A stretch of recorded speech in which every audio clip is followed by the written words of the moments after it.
আমার মুসলমান বন্ধুগণ, গভীর মনোযোগ। আল্লাহ রাব্বুল ইজ্জত ওয়াল জালাল 10 নম্বর সূরা ইউনূসের 87 নম্বর আয়াত থেকে আল্লাহ বললেন, ওয়াওহাইনা ইলা মূসা ওয়াখিহি আন তাবাওয়া লিকাওমিকুমা بمصر بيوتا وجعلوا بيوتكم قبلة وأقيموا الصلاة وبشر المؤمنين। আল্লাহ রাব্বুল ইজ্জত ওয়াল জালাল বললেন, আমি মূসাকে এবং তার ভাই হারুনকে ওহী করলাম, নির্দেশ দিলাম, জানিয়ে দিলাম, মিশরে তোমাদের কওমের জন্য গৃহ নির্মাণ করো, তোমাদের গৃহগুলিকে ইবাদতের স্থান বানাও। আমি আল্লাহ মূসা আলাইহিস সালামকে এবং তার ভাইকে ঘোষণা করে দিলাম, মূসারে,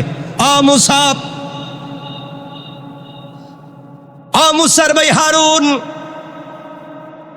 মিশরে তোমাদের জন্য ঘর বানাও, ঘর তৈরি করো। সব তৈরি হতে লাগলো। আল্লাহর কাছে বলতে লাগলেন, আল্লাহ তাআলা, ফেরাউন আমাদেরকে থাকতে দিচ্ছে না, আমাদেরকে হত্যা করতে চায়, আমাদের সন্তানদেরকে মেরে ফেলতে চায়। আল্লাহ তাআলা এলাকায় কেমনে বসবাস করব? আল্লাহ বুঝাইয়া দিলেন, যেটা আজও বলেছি, সারা দুনিয়া যদি তোমার বিরুদ্ধে চলে যায়, আমি আল্লাহ বলছি তুমি ঘর বানাও, কারণ আমি আল্লাহ তোমার জন্য যথেষ্ট হয়ে গেলাম। আল্লাহ বলছেন, আমি তোমার জন্য যথেষ্ট। ফেরাউন আর কিছুই করতে পারবে না। বনি ইসরাইলের প্রতি হুকুম ছিল মসজিদে নামাজ আদায় করার, কিন্তু ফেরাউনের অত্যাচারের কারণে মসজিদে যাওয়া কষ্টসাধ্য হয়ে যাওয়ার কারণে গৃহে নামাজ আদায় করার অনুমতি দেওয়া হলো। এখান থেকে, এই আয়াত থেকে আমরা বুঝতে পারলাম, আল্লাহ তাআলা বনি ইসরাইলকে বলেছিলেন তোমরা মসজিদে গিয়ে সালাত পড়াও, কিন্তু মসজিদে যেতে হলে রাস্তায় ফেরাউনের বাহিনী মুসলমানদেরকে পিটায়, মুসলমানদেরকে মারে, আঘাত করে মেরে ফেলে। আল্লাহ তাআলা বললেন, মূসার বাহিনী, ও মূসা, মূসার ভাই হারুন, তোমার বংশধরদেরকে বলে দাও, মসজিদে নামাজ পড়তে গিয়ে কষ্ট করার দরকার নাই। মসজিদে নামাজ পড়তে গেলে যদি ফেরাউনের বাহিনী পিটায় আর মারে, এত কষ্ট করে যাওয়ার দরকার নাই। তোমরা আগে ঘরে নামাজ শুরু করো, কষ্ট করে হলো নামাজ শুরু করো। এখানে যখন মিশরে মূসা আলাইহিস সালাম তার লোকদের বাসস্থান ফেরাউনদের দখলে যখন চলে যায়, ওরা যখন পিঠে আঘাত করে, আল্লাহ রব্বুল ইজ্জত ওয়াল জালাল বলছেন, ঘরে তোমরা নামাজ আদায় করো। আমার মুসলমান বন্ধুগণ, এখান থেকে আরেকটা কথা আল্লাহ বুঝাতে চাইলেন, ওয়াবাশশিরিল মুমিনিন, আমি তো সুসংবাদ দিয়ে দেন মুমিনদেরকে। এরপরেও যারা কষ্ট করে ঘরে হলো সালাত আদায় করবে, আমি আল্লাহকে ভুলে যাবে না, অচিরেই তাদের জন্যে আমি আল্লাহ রেখে দিয়েছি মহা সুসংবাদ। পড়েন সুবহানাল্লাহ। আল্লাহ রাব্বুল ইজ্জত ওয়াল জালালের পরে হঠাৎ করে একদিন মূসা আলাইহিস সালামকে জানিয়ে দিলেন, কোরআনে কারীমের 44 নম্বর সূরা দুখানের 23 নম্বর আয়াত থেকে আল্লাহ বললেন, ফাআসরি বিইবাদি লাইলান ইন্নাকুম মুত্তাবাউন। আল্লাহ রাব্বুল ইজ্জত ওয়াল জালাল বললেন, আমার বান্দাদেরকে নিয়ে রাতের বেলায় বেরিয়ে পড়ো, তোমাদের পশ্চাৎ বন করা হবে, তোমাদের পিছনে পিছনে লোক লাগিয়ে দেওয়া হবে। ও মূসা, ও হারুন, যারা সালাত আদায় করেছে, যারা আমি আল্লাহকে ভয় করে নিজের ঘরেও সালাত পড়েছে, আমানতের খেয়ানত করে নাই, আমি আল্লাহকে ভুলে যায় নাই, ফেরাউন বহুত নির্যাতন করেছে, বহুত আঘাত করেছে, এরপরও যারা আমাকে ছেড়ে দেয় নাই, ওদেরকে রাত্রবেলা গিয়ে তুমি তাদেরকে ঘর থেকে নিয়ে বের হয়ে যাও, তাদের তোমাদের পিছনে লোক লাগিয়ে দেওয়া হবে। আমি আল্লাহ বলে দিলাম, মূসা ভয় পাইও না, রাত্রবেলা হাজার হাজার বনি ইসরাইল নিয়ে আমি কোথায় যাব চিন্তা করো না, আমি বলছি বের হয়ে যাও, তোমাদেরকে হিফাজতে পৌঁছে দেওয়ার স্বয়ং জিম্মাদার আমি আল্লাহ। কেমন আল্লাহ চিন্তা করেন। এই আয়াত, এই কথা ঘোষণা হয়ে যাওয়ার পরে কষ্ট হচ্ছে আপনাদের? হযরতে মূসা আলাইহিস সালাতু ওয়াস সালাম বনি ইসরাইলকে নিয়ে মিশর থেকে সিরিয়ার দিকে বের হয়ে পড়লেন। রাত্রবেলা ঘর থেকে বের হলেন, বনি ইসরাইলদেরকে নিলেন, বের হয়ে গেলেন, মিশর থেকে সিরিয়ার দিকে যেতে লাগলেন। ফেরাউন তাদের মিশর থেকে বাহির হয়ে যাওয়ার খবর শুনতে পেয়ে অত্যন্ত পেরেশান। এই খবর ছড়িয়ে পড়ল, ফেরাউন জানতে পারল মূসা বনি ইসরাইলকে নিয়ে মিশর ছেড়ে দিয়ে চলে যাচ্ছে। খবর জানতে পেরে সে অতি দ্রুত বিশাল সেনাবাহিনী নিয়ে বনি ইসরাইলকে সমূলে বিনাশ করে দেওয়ার জন্য পিছনে পিছনে ছুটল। কথাগুলো আবার বলছি, শুধু ঘটনা বলার জন্য ঘটনা বলছি না, এখান থেকে হিকমত এবং শিক্ষাটা গ্রহণ করবেন। বিশাল এক বাহিনী ফেরাউন, পুরা দুনিয়ার ক্ষমতাধর বাদশাহ, সে যখন জানতে পারলো বনি ইসরাইলকে নিয়ে মূসা চলে যাচ্ছেন মিশর থেকে সিরিয়ায়, খবর পাওয়ার পরে হাজার হাজার লক্ষ লক্ষ সেনাবাহিনী নিয়ে মূসা আলাইহিস সালামকে ধরবার জন্য বের হয়ে গেল। সূর্য উদয়ের সময় বনি ইসরাইলের কাছাকাছি এসে পড়ল। সারা রাত মূসা আলাইহিস সালাম তার বনি ইসরাইলে সফর করলেন। সূর্য উদয় হয়ে যায়, সকাল হয়ে গিয়েছে, সূর্য উঠে যায় এমন সময়ে বনি ইসরাইলের পাশাপাশি ফেরাউনের বাহিনী চলে আসলো। একটা বর্ণনায় পাওয়া যায় 16 লক্ষের অধিক সৈন্য, আর বনি ইসরাইল শিশু মহিলা বাদ দিয়ে মাত্র 4 লক্ষ। আমার বন্ধুগণ, ফেরাউন নিয়ে বাইর হইছে কত লাখ? 16 লাখ। ফেরাউন কত লাখ নিয়ে বাইর হইছে? 16 লাখ সেনাবাহিনী নিয়ে ফেরাউন বের হয়েছে মূসাকে ধরবে। আর মূসা আলাইহিস সালাম নারী শিশু বাদ দিয়ে নিরীহ মানুষ আছে তার সঙ্গে 4 লাখ। কয় লাখ? 4 লাখ মানুষ, নিরীহ নিরস্ত্র 4 লাখ মানুষ, পিছনে 16 লাখ। হাঁটলেই তো মেরে ফেলবে। কথা বলেন না কেন? অস্ত্র নাই, খাবার নাই, কিছু নাই, হাঁটতে লাগলেন। আমার বন্ধুগণ, পিছনে ফেরাউনের বিশাল দাঙ্গাবাজ বাহিনী। বনি ইসরাইল দেখে ভয় পেয়ে গেল। মূসার কাছে গিয়ে বলছে, মূসা, তোমার কথায় ঘর বাড়ি ছেড়ে বের হলাম, যার ভয়ে যে আমাদেরকে মেরে ফেলবে, যার ভয়ে বের হয়েছি, সে আমাদের পিছনে চলে এসেছে। এখন কোথায় যাব? আমাদের যে যাওয়ার জায়গা নেই, আমাদেরকে মেরে ফেলবে। মূসা আলাইহিস সালাম চিন্তায় পড়ে গেলেন। আল্লাহ রাব্বুল ইজ্জতুল জালাল বুঝাতে চাইলেন, মূসা তুমি বলো হাসবি আল্লাহ। আল্লাহু আকবার। যা কিছু হোক আল্লাহ আমার জন্য যথেষ্ট। লা ইলাহা ইল্লা হুয়া আলাইহি তাওয়াক্কালতু ওয়া হুয়া রাব্বুল আরশিল আযীম। আরশে আজিমের মহান মালিক আল্লাহর উপরে ভরসা করে বের হয়ে গিয়েছি। 16 লক্ষ কেন, 16,000 লক্ষ কোটিও যদি হয়ে যায়, আমার আল্লাহ আমাকে হেফাজত করবেন। পড়েন সুবহানাল্লাহ। আমার বন্ধুগণ চলতে লাগলেন। ফেরাউন মূসার লোকেরা বলতে লাগলো, মূসা ধরা পড়ে যাব, কি করব? আমাদের পিছনে তো ফেরাউন চলে এসেছে, কি করব? সামনে যেতে লাগলেন। যেতে যেতে দেখেন সূর্য উদয় হয়ে যায়, পিছন দিকে ফেরাউন, সামনের দিকে বিশাল সমুদ্র। কই যাবেন? বনি ইসরাইল বলছে, মূসা এখন কোথায় যাব? পিছনে ফেরাউন, সামনে সমুদ্র, রাস্তা নাই, আমাদেরকে মেরে ফেলবে, আমরা কোথায় যাব? এই মুহূর্তে মূসা আলাইহিস সালাতু ওয়াস সালাম তার দলের লোকদেরকে সান্ত্বনা দিয়ে বললেন, কোনো চিন্তা করো না।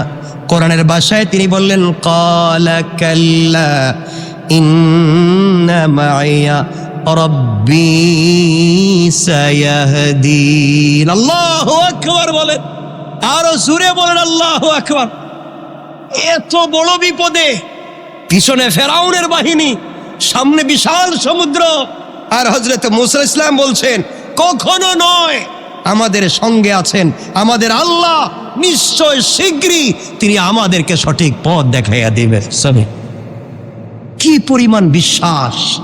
আমি এতটুকুনি বুঝাতে চাই, কি পরিমাণ বিশ্বাস থাকলে 16 লক্ষ সেনাবাহিনী পিছনে, সামনে বিশাল সমুদ্র, রাস্তা নাই, আর তিনি বলছেন ভয় পাওয়ার কোনো কারণ নাই, আল্লাহ আমাদেরকে রাস্তা দেখাবেন। সুবহানাল্লাহ ওয়া বিহামদিহি, সুবহানাল্লাহ ওয়া বিহামদিহি। এই বিশ্বাসটুকু আপনাদের ভিতরে জন্মাতে চাই। এটাই হচ্ছে আলোচনার মৌলিকত্ব। আমি এতটুকুনি আপনাদের কাছে বোঝাতে চাই। আমার বন্ধুগণ, মুসা ইসলাম বলছেন নিশ্চয় আল্লাহ আমাদেরকে পথ দেখাবেন। এদিকে ফেরাউন উত্তেজিত হয়ে গেল, রাগান্বিত হয়ে উত্তেজিত হয়ে ঘোড়া নিয়ে, খচ্চর নিয়ে, গাদা নিয়ে, তরবারি নিয়ে, তীর নিয়ে, ধনুক নিয়ে, নেজা নিয়ে মুসা ইসলামের বাহিনীকে হত্যা করবার জন্য যখন চলে এসেছে কাছাকাছি, এই কঠিন মুহূর্তে আল্লাহ পাক রব্বুল ইজ্জত ওয়াল জালাল মুসাকে কি নির্দেশ দিলেন দেখেন। মুসা যখন দেখলেন আর যাওয়ার জায়গা নাই, এখন একমাত্র কে আছেন? একমাত্র আল্লাহর দিকে ফিরে যাওয়া লাগবে। সামনে সমুদ্র, পিছনে বাহিনী, আর ভাগার জায়গা নাই। একমাত্র বাঁচাতে পারবেন অলৌকিকভাবে আল্লাহ তাআলা। এবার আল্লাহ তাআলা ঘোষণা করে দিলেন মুসা আলাইহিস সালামকে, কোরআনে কারীমের 26 নম্বর সূরা শুআরা 63 নম্বর আয়াত থেকে আল্লাহ বললেন, ফাওহাইনা ইলা মুসা أن يضرب بعصاك البحر فانفلق فكان كل فرق كالطود العظيم। আল্লাহ রাব্বুল ইজ্জত ওয়াল জালাল জানায়া দিলেন, মুসার প্রতি ওহী করলাম, তোমার লাঠি দ্বারা সমুদ্রে আঘাত করো, তা বিভক্ত হয়ে প্রত্যেকটা ভাগ বিশাল বিশাল পাহাড় সদৃশ হয়ে গেল। আল্লাহ তাআলা বুঝাতে চাইলেন সমুদ্রের পানি চিরতরে দুই ভাগ হয়ে যাওয়ার মতো ছোট্ট একটা ঘটনা আল্লাহ বলতে চান। মুসা যখন দেখলেন কিছুই নাই, মুসার হাতে আছে একটা লাঠি, আল্লাহ বললেন মুসা ওই লাঠি দিয়ে তুমি সাগরের মধ্যখানে তুমি আঘাত করো। পড়েন সুবহানাল্লাহ। চিন্তা করতে পারছেন? পিছনে ফেরাউনের বাহিনী, সামনে সাগর, রাস্তাঘাট নাই।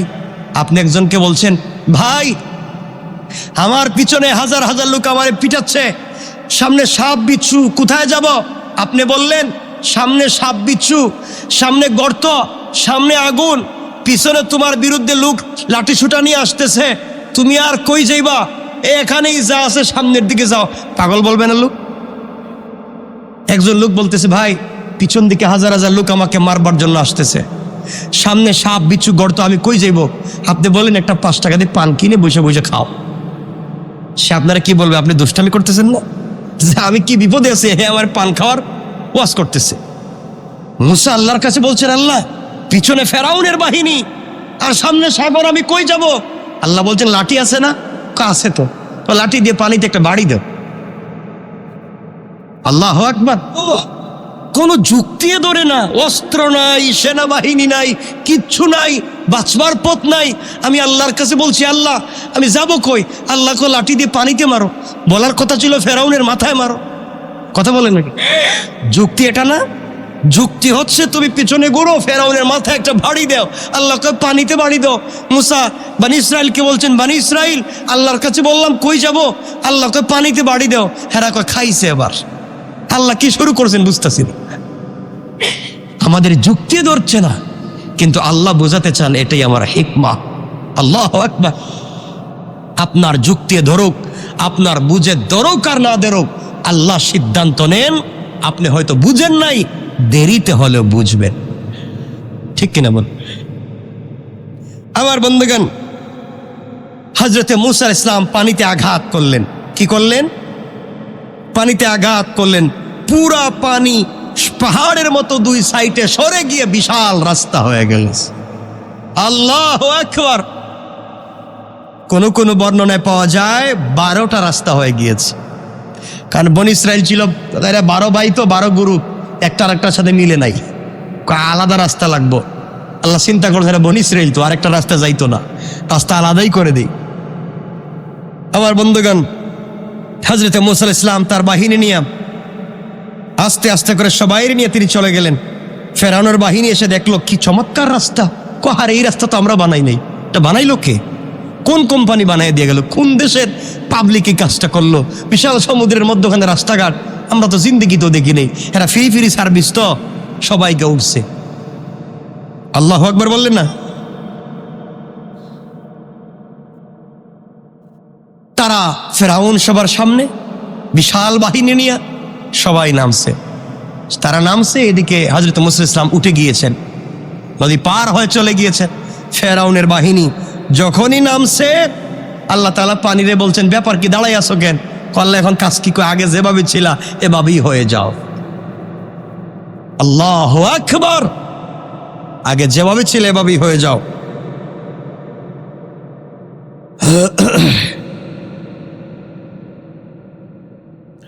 আল্লাহ রাব্বুল ইজ্জত ওয়াল জালাল 44 নম্বর সূরা দুখানের 24 নম্বর আয়াত থেকে বললেন, ওয়াতরুকিল বাহরা রাহওয়া ইন্নাহুম জুনদুম মুগরাকুন। আল্লাহ রাব্বুল ইজ্জত ওয়াল জালাল সমুদ্রকে স্থির থাকতে দাও, ওরা এমন এক বাহিনী যা ডুবে মরবে, এই কথা বললেন। ফেরাউন সমুদ্রের মাঝ পথে যখন চলে আসলো, রাস্তা সুন্দর দেখতে পেয়ে তার দলবল নিয়ে রাস্তায় নেমে পড়ল। মুসাকে ধরার জন্য যেই নেমে পড়া, রাস্তায় নেমে পড়লো, মানে দুই সাইড থেকে ফেরাউন এবং তার বাহিনীর উপর পানি চড়াও হয়ে গেল। সমস্ত বাহিনী আল্লাহ পাকের গজবে ডুবে পড়ল।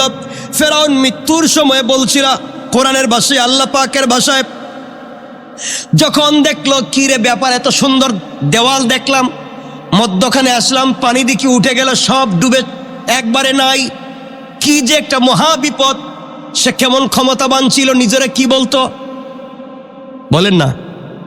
শুধু আল্লাহ, আনা রব্বুকুমুল আলা, আমি সবার বড় আল্লাহ, এত আসতে বললেন। কত বড় অহংকার, চিন্তা করেন, কত বড় অহংকারী, হে সবার বড় আল্লাহ। আল্লাহ বলেন, ঠিক আছে আয়, এবার নদীতে আয়, দেখি খেলা হবে। আয়,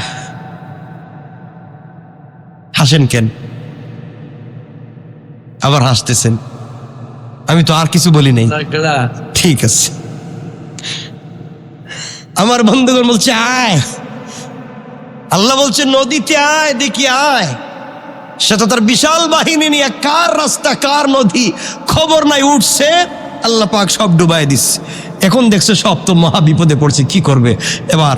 আল্লাহ বলছেন কোরআনে কারীমের 10 নম্বর সূরা ইউনূসের 90 নম্বর আয়াত থেকে আল্লাহ বললেন, হাত্তা ইযা আদরাকাহুল গরাক ক্বালা আমানতু আন্নাহু লা ইলাহা ইল্লাল্লাযী আমানাত বিহি বানু ইসরাঈল ওয়া আনা মিনাল মুসলিমিন।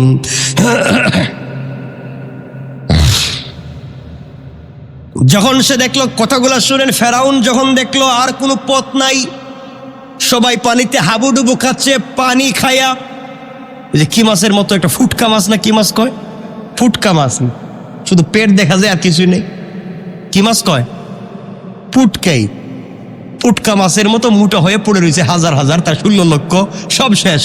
কোন অস্ত্র লাগছে, কোন তরবারি লাগছে, এই শেষ। হে চিন্তা করলো, আমি যাই কই, আমি তো আনা রব্বুকুমুল আলা, 16 লক্ষ কইতেছে, আনা রব্বুকুমুল আলা গেলা কই, বাঁচাও এখন। এখন আমিও তো বাঁচতাছি না, আমি তো নিজেই বাঁচি না, আর তোমাদেরকে কেমনে বাঁচাই?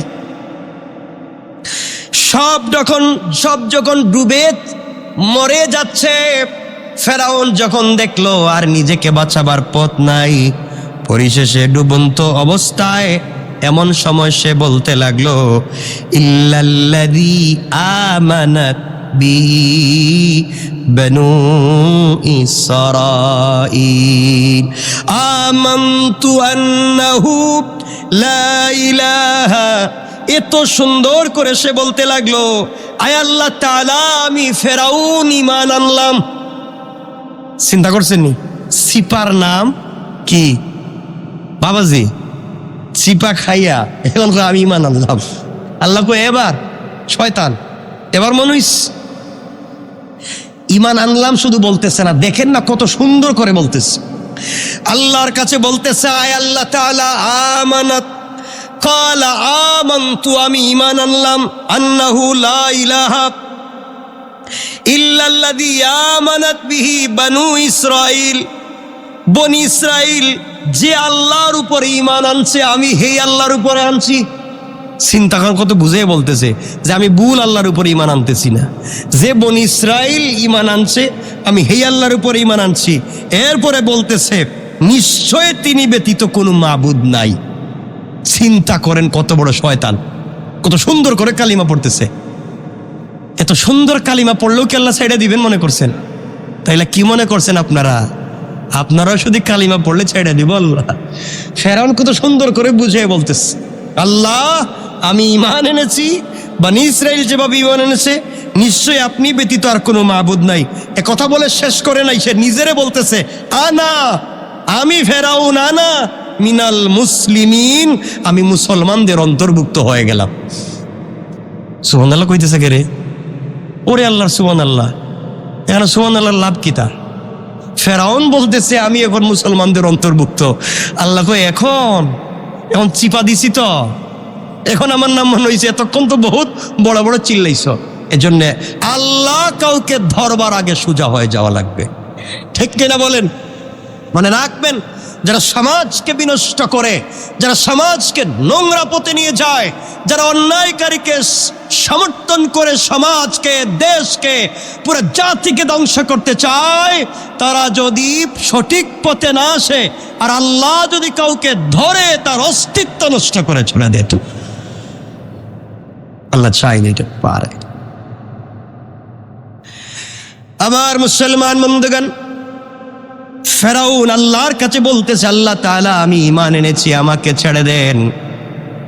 বনি ইসরাঈল কি যেভাবে ঈমান আনছে আমিও আনছি, আমি মুসলমান হয়ে গেলাম, এবার আমারে ছেড়ে দেন। ঈমান আনে কি আনে নাই? কথা বল, ঈমান আনছে কি আনছে না? কালিমা পড়ছে কি পড়ছে না? সব ঠিক আছে। আপনারা তো ভালো করেই জানেন যে আল্লাহ তাআলা বলছেন 1000 গুনাহ করার পরেও যদি কেউ তওবা করে মাফ করে দিবেন। কথা বল, এবার শুনেন নাই? যত কোটি কোটি গুনাহ করেন তওবা করলে মাফ, তো এখন ফেরাউনের তওবা কবুল করে মাফ করার কথা কয় না? কেন হবে না? যে সময় হোক, এত সুন্দর কালিমা পড়ছে, আপনারা ওয়াজ শুনলে যত গুনাহ করি তওবা করলে মাফ, এখন তো তারটা মাফ হওয়ার কথা। মাফ হবে কেন? হ্যাঁ, এত মানুষের গুমরা বানাইয়া, এত মানুষের জাহান্নামী বানাইয়া তুমি একা একা জান্নাতে যাইতে চাও, এই লাইন নাই আল্লাহর কাছে। পুরা পাবলিক রে ভুল বুঝাইয়া জাহান্নামে নিয়া আর দিন শেষে তুমি তওবা করে জান্নাতে যাইবা পাবলিক রে বাদ দিয়া, এই সুযোগ আল্লাহর কাছে নাই। কথা বুঝতে পেরেছেন? এই জন্যে যদি আমি শুধু ভুল হই, আমি শুধু অন্যায় করি, আল্লাহ হয়তো আমাকে ক্ষমা করে দিবেন, কিন্তু আমার কারণে যদি আরো 1000 লোক ভুল পথে যায় তাহলে আমার তওবার কাজ হবে। ফেরাউনের এই দশা। আল্লাহ রাব্বুল ইজ্জত ওয়াল জালাল কোরআনে কারীমের 10 নম্বর সূরা ইউনূসের 91 থেকে 92 আয়াতে আল্লাহ তাআলা বলতে লাগলেন, আনা وقد عصيت قبل وكنت من المفسدين। আল্লাহ রাব্বুল ইজ্জত ওয়াল জালাল বলছেন, ও ফেরাউন এতক্ষণে কি তোর হুঁশ হইছে? আল্লাহ বলছেন এতক্ষণে আলান, এখন তোর হুঁশ হইছে। ইতিপূর্বে তো তুমি অমান্য করেছ এবং অশান্তি সৃষ্টিকারীদের অন্তর্ভুক্ত তুমি ছিলে। সমাজে অশান্তি সৃষ্টি করেছ, নোংরামি সৃষ্টি করেছ। এত অন্যায় নোংরামি করে এখন তওবা করলে আর কাজ? এখন বুঝতে পারছেন না আপনারা? কারণ আপনারা যদি, আমরাও যদি অশান্তি করি, নোংরামি করি, আর রাত্রে ঘুম থেকে উঠে কই আল্লাহ তো এখন তাহাজ্জুদের সময় মাফ করো, আল্লাহকে ঘটনা কি? ঘটনা কি এখন? এজন্য ভুলটা যদি শুধু আমার হয়, আমাকে মাফ করে দেওয়ার সম্ভাবনা আছে। আর ভুল যদি আমার কারণে 1000 মানুষের হয়, তে 1000 মানুষকে ভুল বুঝে বিপদে নিছি, আমি তওবা করলে কাজ হবে না, 1000 মানুষকে ঠিক পথে আনতে হবে। এজন্য কথা খুব পরিষ্কার, কথা খুব চিন্তা করে বলতে হয়। আল্লাহ রাব্বুল ইজ্জত ওয়াল জালাল বললেন, শোন,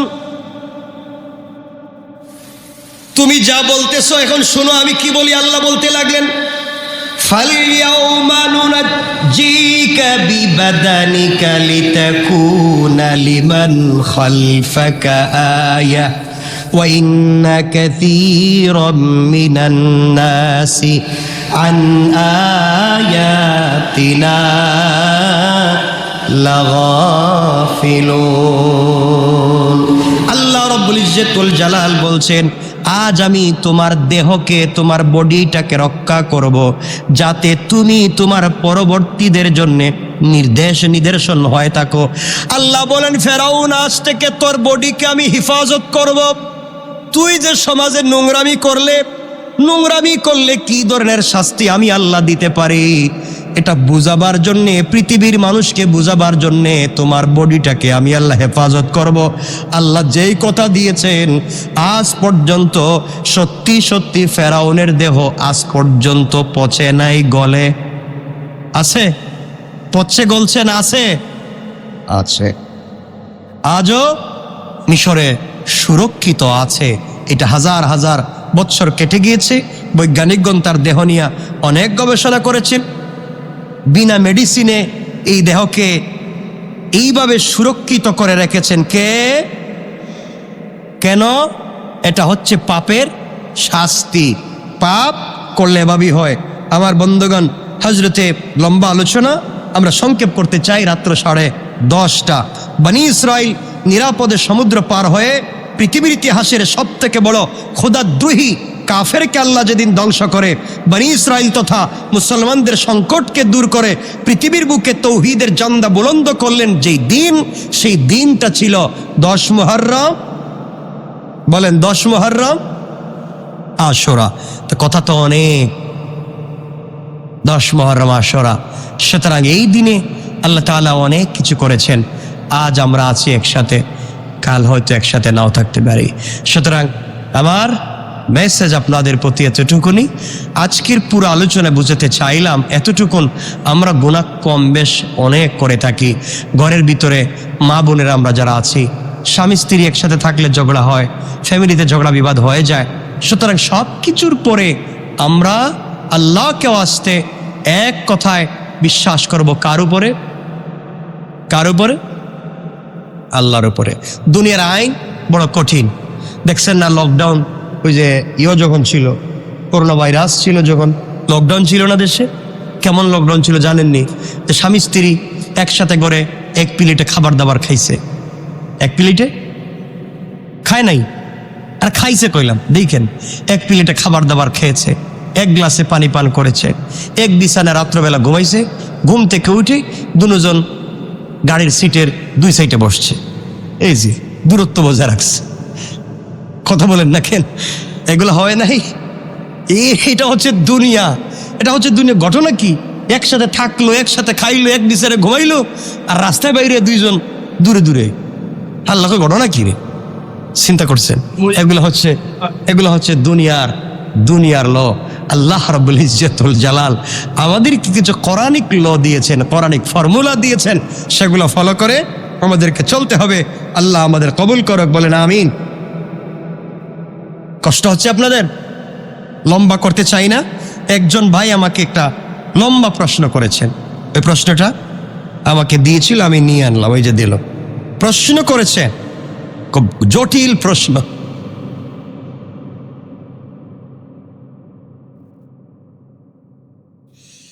তিনি প্রশ্ন করেছেন, কি যে লেখছে,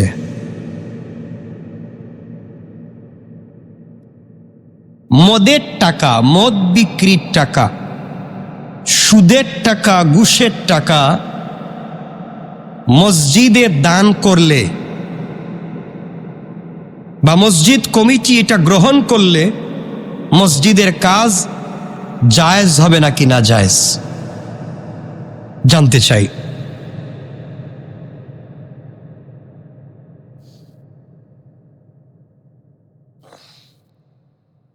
কথা কি বুঝতে পেরেছেন? ভাইয়ের প্রশ্ন হলো, মদ বিক্রির টাকা, সুদের টাকা, ঘুষের টাকা, এই টাকাগুলো যদি মসজিদে দান করে মসজিদের কোনো কাজে লাগানো যাবে কি না? আপনারা এক কথায়, আপনারা আগে উত্তর দিয়ে দেন। এক কথায় উত্তর, যাবে কি যাবে না? বলেন। যাবে না, আপনারা বলছেন। মনে রাখবেন, যেই জিনিস হারাম ইসলামের দৃষ্টিতে, যেই খাবার হারাম, তার বেচা কিনা হারাম, তার পয়সাও হারাম, এই পয়সায় ভালো কাজ করাও হারাম, একবার হজ করাও হারাম। কথা বলেন। হারাম। এখান থেকে আমি বলি, কোন মসজিদ কমিটি বা মসজিদ কর্তৃপক্ষ যদি জানে যে এই ব্যক্তির টাকা মদের টাকা, মদ ব্যবসার টাকা, হারাম টাকা, ঘুষের টাকা, সুদের টাকা, অথবা একজনকে চুরি করে ডাকাতি করে ঠকিয়ে এনেছে টাকা, এই টাকা যদি মসজিদে দান করে, যে দান করেছে সে মারাত্মক অন্যায় করেছে, যে গ্রহণ করেছে সে আরো বড় অন্যায় করেছে। কিন্তু সমস্যা হচ্ছে, আজকালকে গ্রামগঞ্জে গেলে দেখবেন মসজিদ কমিটিতে যারা আছে এরা সব থেকে বড় বদমাইশ আর চুর। কথা বলেন না কেন? গ্রামগঞ্জে গেলে আপনারা এটা পাবেন। গ্রামের সব থেকে বড় সর্দার সে হচ্ছে গ্রামে চান্দাবাজি করে, পাবলিককে ঠকাইয়া খায়, ঘুষ খাইয়া বিচার করে। কথা বলেন না কেন? ঘুষ খেয়ে বিচার করে, পাবলিকের জায়গা জমি দখল করে, মানুষের রাস্তাঘাট বন্ধ করে, মাস্তানি করে, চুরি করে টাকা মারে, মানুষের আমানত নষ্ট করে। এই সব কিছু যে মেরে খায় সে দেখবেন মসজিদের দায়িত্বশীল। এই ব্যক্তি যদি মসজিদের দায়িত্বশীল হয় তাহলে মদের টাকা যে ব্যক্তি দিতেছে তাহলে এমন ব্যক্তির কাছেই তো দিবে। সুতরাং আজকালকে সব জায়গায় মসজিদ মাদ্রাসার কমিটি বুঝবার আগে দেখবেন ও চুর, ডাকাত, বদমাইশ, মানুষ ঠকিয়ে এনেছে কিনা এটা আমাদের জানা সব থেকে বড় দরকার। মনে রাখবেন। আরো বলছি, আপনি যদি জানেন হারাম লি আইনিহি, অরিজিনাল হারাম জানেন, আজকালকে দেখবেন অনেক মানুষ আছে মদের টাকা, আমি জানি আপনারা জানেন, আমি জানি ওটা মদের টাকা, ওটা সুদের টাকা, ওটা ঘুষের টাকা, জানার পরেও মসজিদে রেখে বিশাল বড় সাইনবোর্ড লাগাইয়া, বিশাল বড় দেখবেন পিকচারিং করে, বিশাল বড় দাওয়াত করে, মানুষের খাওয়াইয়া বড় করে প্রোগ্রাম করে। একজন দুর্নীতিবাজ, একজন বদমাইশ, একজন সন্ত্রাস, একজন ডাকাত, একজন মদের ব্যবসায়ীর টাকা মসজিদ দিয়ে বিশাল অনুদান, বিশাল দাতা সাজাইয়া এভাবে সমাজটাকে নষ্ট করে দেওয়া হচ্ছে। মনে রাখবেন, আল্লাহর ঘর পবিত্র, এখানে টাকা লাগবে পবিত্র। আল্লাহ বলেন নাই যে আমার ঘর সব ডিজাইন করো, খুব চমৎকার করো, ভাঙ্গাই থাকুক, কিন্তু কাজে লাগলে হালাল টাকাই লাগবে। হালাল টাকা না থাকলে হারাম টাকা দিয়ে সুন্দর করার সুযোগ, বলেন সুযোগ বলেন।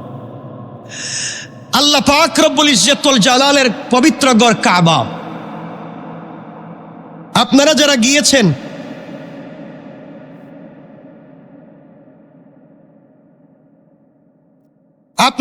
গিয়েছেন কাবায়, মূল ঘর থেকে একটা দেওয়ালের মতো একটা জায়গা ঘুরানো আছে, হাতিমে কাবা আসেনি? কথা বলেন না কেন? কেন এটার ইতিহাস জানেননি? বলতে পারবেন? এই ভাই বলতে পারবে। এই যেভাবে ঘুরানো আছে দেওয়ালের মতো দেওয়া, মূল কালো ঘরটা থেকে ফাঁকা, জানা আছে কারো কেন এটা করা? যখন হযরতে নূহ আলাইহিস ইসলামের প্লাবনে সব ধ্বংস হয়ে গেল, ইব্রাহিম আলাইহিস ইসলাম এটাকে সংস্কার করলেন। রাসূল পাক সাল্লাল্লাহু আলাইহি ওয়াসাল্লামের বাপ দাদার সময় যখন আসলো, তখন ঘরটাকে সংস্কার করে বড় করার সিদ্ধান্ত হলো কাবাঘর বড় করবেন। কিন্তু কাবাঘর সংস্কার করে বড় করতে গেলে পয়সা লাগবে। কি লাগবে? না পয়সা ছাড়া বড় করা যাবে? পয়সা লাগবে। তৎকালীন জমানার ওই সময়কার মানুষ, ওই সময়কার আবু জেহেলদের সময়কার মানুষ যখন কাবাঘর সংস্কার করতে চাইল, তখনও তারা বলছে এটা আল্লাহর ঘর, এখানে হারাম টাকা দিয়ে সংস্কার করা যাবে না। ওই হারাম টাকা দিয়ে সংস্কার করা যাবে না। কোটি কোটি টাকার মালিক ছিল, অনেক মানুষ কাবাঘরে টাকা দিয়া ঘরকে বড় করতে চাইল, কিন্তু ওই সময় হারাম টাকা লাগানো যাবে না বিদায় অর্ধেক দেওয়াল করে রাখা হয়েছে, এরপর হারাম টাকা দিয়ে ঘর করা হয় নাই। আল্লাহু আকবার বলো। চিন্তা করছেন এখন এইভাবে দেওয়ালটা আছে না, যে না আল্লাহর ঘরে এভাবেই থাকুক, অর্ধেক দেওয়াল থাকুক, বাঙ্গাই থাকুক, এভাবেই নামাজ পড়বো, এরপরেও যাই না শুনে হারাম টাকা লাগাবো না। আজ আমাদেরকে প্রতিজ্ঞা করতে হবে, আমরা মসজিদ মাদ্রাসায় হারাম টাকা লাগাবো। যারা লাগায় হারাম টাকা, যারা মসজিদ মাদ্রাসায় লাগায় আর হারাম যারা দান করে, এদেরকে যারা ইনভাইট করে, দাওয়াত করে, বিশাল অবস্থান তৈরি করে, যারা এই সমস্ত কাজ করে, এরা হচ্ছে এই সমাজের সব থেকে খারাপ মানুষ। ঠিক কিনা বলে? খারাপ মানুষ। মনে রাখবেন কেন বলছি, আমার কথাগুলো শুনেন। বুখারীর সহিহ riwayat, বুখারী সহিহ riwayat, আল্লাহ হচ্ছেন ইন্নাল্লাহ তাইয়্যিব, আল্লাহ হচ্ছেন পবিত্র, লা ইয়াকবালু ইল্লা তাইয়্যিবা, আল্লাহ অপবিত্র কোনো জিনিস গ্রহণ করেন না, কবুল করেন না। আল্লাহ পবিত্র, পবিত্র ছাড়া কোনো জিনিস কবুল করেন না। ঘর আল্লাহর, যা হবে পবিত্র হবে, অপবিত্র কোনো জিনিস দিয়ে ঘর সাজিয়ে কোনো লাভ রাখেন। আরেকটু শোনেন, ইন্নাল্লাহ ইযা হাররামা শাই হাররামা সামান, যে জিনিস হারাম, ছোট হোক বড় হোক, যে জিনিস, বলেন না, যে জিনিস হারাম তার বেচা কিনা হারাম। ইসলামিক দৃষ্টিতে আমরা আলোচনা করতেছি কোরআন হাদিসের, ইসলামিক দৃষ্টিতে যে জিনিস হারাম তার বেচা কিনা, তার টাকা পয়সা হারাম। আপনাদেরকে আরেকটু সহজ করে বলি, কত কথাই তো মনে পড়তেছে, সব কথা তো আর বলা যাবে না। আল্লাহ রাব্বুল ইজ্জত ওয়াল জালাল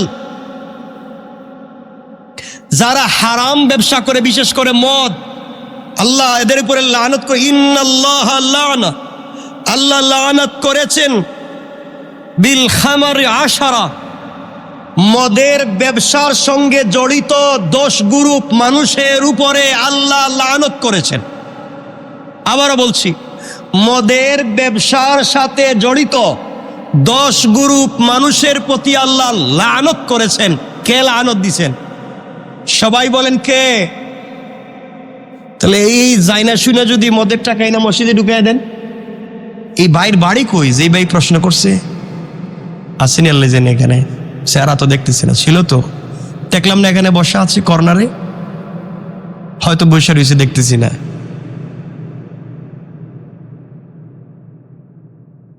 শুনেন কি বলতেছিলাম, কয় গ্রুপ মানুষ? মদের সাথে সংশ্লিষ্ট 10 গ্রুপ মানুষের উপরে লানত দিয়েছেন। কে? যে মদ বানায়, যে মদ বানায়, যে বানাতে সহযোগিতা করে, যে বিক্রি করে, যার কাছে বিক্রি করে, যে নিয়া দেয়, যার কাছে বসে, যে দোকানে বিক্রি হয়, যে খায়, যে খাওয়ায়, যে সহযোগিতা করে, এভাবে 10 গ্রুপ লুপের উপরে আল্লাহ বলছেন আমার লানা। এরপর আল্লাহ বলেছেন পৃথিবীর সকল অপরাধের মা হচ্ছে এই মাদক। ঠিক কিনা বলেন? পৃথিবীর সকল অপরাধের মা হচ্ছে এই মাদক। আর মাদককে সরকার বলছে 0 টলারেন্স। আর এই মাদককে আমরা বলছি মাদককে না বলুন, মদকে না বলুন, মাদককে না বলুন। এরপরে মদ, আর কি বলেন, ইয়াবা, বাবা, এগুলোর নামও তো জানি না, ফেন্সিডিল, এগুলাকে না বলুন। এরপরে এগুলা যারা ব্যবসা করে, এগুলা যারা জাইরা শুনে বিক্রি করে, এই টাকা যারা মসজিদে লাগাতে চায়, এরা দেশের দুশ্মন, জাতির দুশ্মন, মুসলমানদের দুশ্মন। ঠিক কিনা বলি?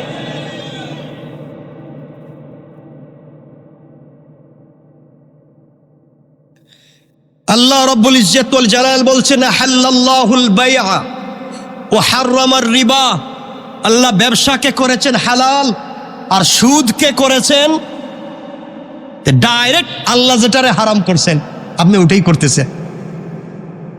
আমার কথা খুব কষ্ট পাইতেছেন মানে আপনারা? একটু হাত তুলে দেখান না, কারা কারা কষ্ট পাচ্ছেন? ওরে আল্লাহ রে, কি ঘটনা! সুতরাং আবার বলছি ভাই, মসজিদ পবিত্র জায়গা, মসজিদ আল্লাহর ঘর পবিত্র জায়গা, মাদ্রাসা আল্লাহর ঘর পবিত্র জায়গা। এখানে যাই দিবেন হালাল, যাই দিবেন হালাল। আপনি চিন্তা করলেন 2, 4, 5, 10, 20 বছর মদের ব্যবসা করে ফেলি, হারাম ব্যবসা করে ফেলি, এরপরে সব বাদ দিয়া একবারে দাড়ি দুড়ি রাইকা তসবি হাতে নিয়ে কাবা ঘরে গিয়ে একবারে বুজুর্গ হয়ে বসে থাকবো। আল্লাহ কই তুই তো শয়তান রে, তুই তো বহুত বড় শয়তান, এই কাজটা তো ফেরাউনও করে নাই। কতক্ষণ দেখেন, এই কাজটা তো ফেরাউনও করে নাই। এই কাজ করা যাবে না, এই কাজ করা যাবে না। আজকালকে সমাজে বিশাল একবারে লাল গালিচা সংবর্ধনা দিয়া মদের ব্যবসায়ীকে দেখবেন বিভিন্ন মসজিদ মাদ্রাসায় বিভিন্ন প্রতিষ্ঠানে বিশাল বড় সংবর্ধনা দিয়া আমাদের অমুক আসছে তমুক আসছে বক্তব্য যিনি দিতেছে, ওরে আল্লাহ, এমন এক বেচার। আল্লাহকে কিরে শয়তান করলে ডাকি, কার কথা বক্তব্য দিচ্ছিস? হে তুই আমার জানা মতে সব থেকে জালিম। এগুলা ভুল বলতেছি, এগুলা হচ্ছে সমাজের অন্যায়, নোংরামি। এই জন্যে আল্লাহর ঘর, আল্লাহ বলেন নাই খুব চাকচিক্য করো, ভাঙ্গা থাকো, এসির দরকার নাই, ফ্যানের দরকার নাই, ভাঙ্গা থাকো, তাও হালাল টাকায় কাজ হোক। কি টাকায়? ঘরকার আল্লাহ, আল্লাহর ঘরে হারাম টাকা লাগানো যাবে না, এটা নিষেধ। কে করেছেন? আরো অনেক কথা। এখন আরেকটু কথা বলে দিই এখানে। সাহাবায়ে কেরাম ব্যবসা বাণিজ্য করতেন। সাহাবায়ে কেরাম তারা মাঝে মাঝে সন্দেহ হয় এমন জিনিসও ব্যবসা করতেন না। আর আমাদের তো সব 6-9 ব্যবসা, কতক্ষণ লাগেন, সব 6-9। এজন্য ভাই যাই করেন তওবা করে ফিরে আসুন, হারাম জিনিস থেকে ফিরে আসুন, মসজিদ মাদ্রাসা হারাম দিয়েন না। আর যারা আজকালকে তো বললামই, গ্রামগঞ্জে গেলে দেখবেন চুর ডাকাত ফেন্সিডিল ব্যবসায়ী, এলাকার সব থেকে মাদকের স্পট হচ্ছে তার ঘরে। যে মাদক ব্যবসা করে এলাকার তরুণ জোয়ানদেরকে নষ্ট করে, এলাকার মা বোনদের ইজ্জত নষ্ট করে, এলাকার ইজ্জতি মানুষের বেইজ্জত করে, এই লোকটারে বানাইছে মসজিদের দায়িত্বশীল। গ্রামগঞ্জে এগুলা নাই, কথা বলেন না কেন? এই লোকটারে বানাইছে মসজিদের দায়িত্বশীল। এজন্য তো আজ থেকে সব থেকে কষ্টের হচ্ছে, সব থেকে কষ্টের একটাই জায়গা আজকালকে সব জায়গায় মসজিদ মাদ্রাসা এতিমখানা আল্লাহর ঘর, এইগুলা যদি নোংরামি চলতে থাকে সমাজ নষ্ট হয়ে যাবে। এজন্য আল্লাহকে ওয়াস্তে আমাদের সোচ্চার হওয়া লাগবে। আল্লাহর ঘরে হারাম টাকা লাগানো যাবে? সবাই বলেন না লাগানো যাবে? মদের ব্যবসার টাকা লাগানো যাবে? যাবে না, এগুলো হারাম। যারা যাইনা শুইনা লাগায়, এর হারাম কাজ করে, কিয়ামতের দিন আল্লাহর কাছে জবাব দেওয়া লাগবে। হাজার হাজার লাখ লাখ মানুষ কিয়ামত পর্যন্ত নামাজ পড়বে হারাম টাকায় করা করে। দরকার নাই, ভাঙ্গা থাকুক। আপনি যে আছেন ভাই, উত্তর কি পেয়েছেন? আপনারা কি পাইছেন? ঠিক আছে তো? আল্লাহ আমাদের কবুল করুক। আর দরকার নাই, বেশি বললে আরো বেশি হয়ে যাব। আর কি